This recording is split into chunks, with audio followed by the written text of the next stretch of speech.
Right, first question here from Sergio Anez. In John's GT versus Forza video, he mentioned that Drive Club still has the best rain effects in any racing game, and I concur. I find the rain in a lot of racing games to be just about cropulent. Just Is there any older title with certain effects that still outshine most, if not all, modern games? Arkham Knight's water effects definitely come to mind. That's an interesting question, Alex. What do you reckon? yeah, this happens a lot of the times because some titles have a very specific rendering goal for like one thing, and maybe they make it part of the core game loop even.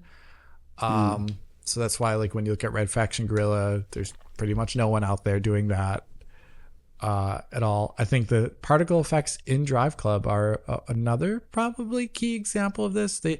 There's games that do. I think a game that I would say is similar to Drive Club because it's actually using a similar system is actually, if you look at the Division 1 and you look at the snow particles in that game, it's actually very similar, like GPU particles that are lit thing, and it looks very similar. It's just more like in the Drive Club, the reason why they also look so cool is because when the camera moves forward, like you can see the like line of them extending with like motion blur, and it looks so sick. I don't know. What are some other games where you say like, oh, this is still not done as well in a modern title, like John? It's a tricky one. Drive Club is one of the best examples, right? Yeah. To some degree, I still think the rain in Metal Gear Solid 2 looks better than rain in a lot of games today, even. And just the way they arted it and the way it moves and behaves. Mm-hmm. And it's like it blows in the wind, it changes, everything in that tanker when you're outside, like all the various like flags, lines, things throughout that environment, they shift as the wind shifts, and like the rain is part of that, and it just looks, the way it moves at 60 FPS is really, really remarkable even now. Mm-hmm. I would say, because a lot of games still do that, like, oh, we're just going to use like white lines to represent rain, and it just looks bad,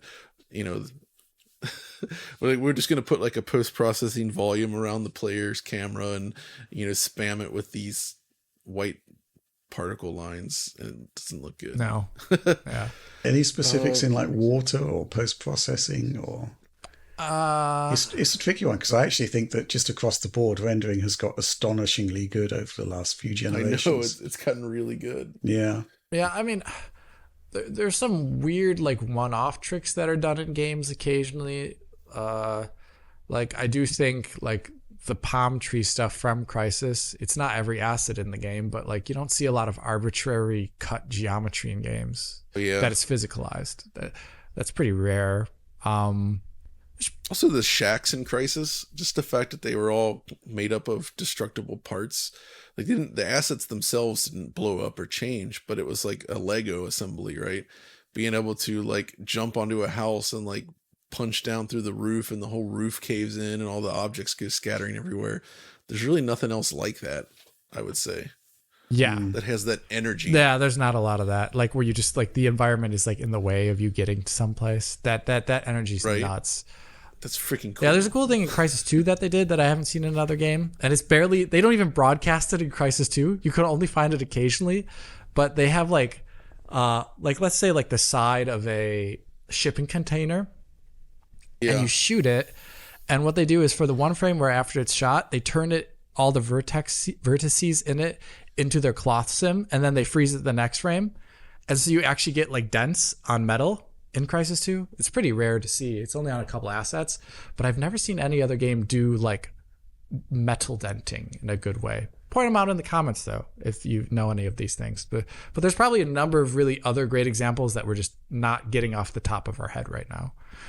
Right. Yeah. But then you see there are games that are just coming out now where there is such an increase, such a massive leap in fidelity. I think the two examples, which I guess is going to come up in your graphics of the year video, is like Alan Wake and Avatar. Right. Where we're seeing stuff that we just haven't seen in games before, which sets a new standard for the games to come, which I'm just kind of curious to see whether they're actually going to match up to those specific examples in the next year. Yeah, that's a good one. Yeah. Yeah.